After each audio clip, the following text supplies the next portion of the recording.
Merci de nous rejoindre sur Al24 News pour ce flash info de 18h. Et l'ouverture en Algérie avec la publication dans la soirée d'hier du cahier des charges relatives à l'activité d'importation et de construction automobile. Le nouveau texte de loi régissant le secteur a été publié au journal officiel numéro 76 du 17 novembre 2022 avec à la clé des conditions jugées à la fois attractives pour les constructeurs automobiles et structurantes pour le marché et l'écosystème algérien. Nous y reviendrons en détail lors de nos prochaines éditions.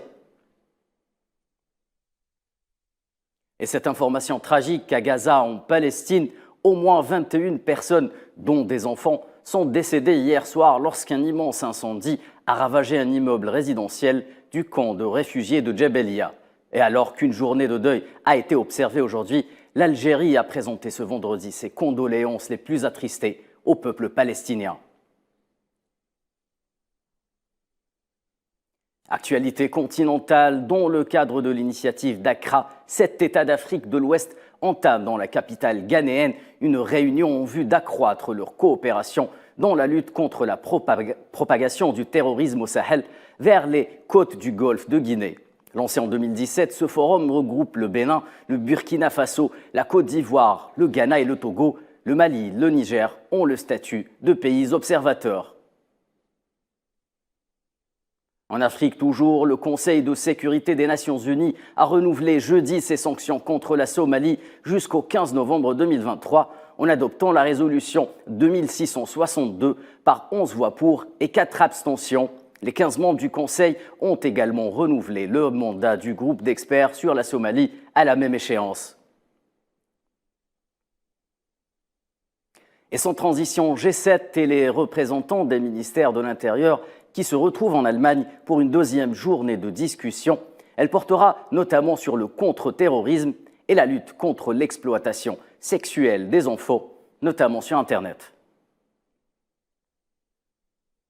En Asie, la Corée du Nord aurait, selon des sources médiatiques, lancé hier jeudi un nouveau missile balistique en réponse au renforcement de l'alliance militaire entre Washington, Séoul et Tokyo. Selon l'état-major sud-coréen, ce missile à courte portée, tiré depuis la région de Wonsan, a parcouru 200 km à une altitude maximale de 47 km. Et l'incident qui a de suite suscité des remous sur le plan international, notamment chez les alliés de Séoul, la vice-présidente américaine Kamala Harris a tenu une réunion d'urgence conjointe avec les dirigeants du Japon, de la Corée du Sud, de l'Australie, de la Nouvelle-Zélande et du Canada.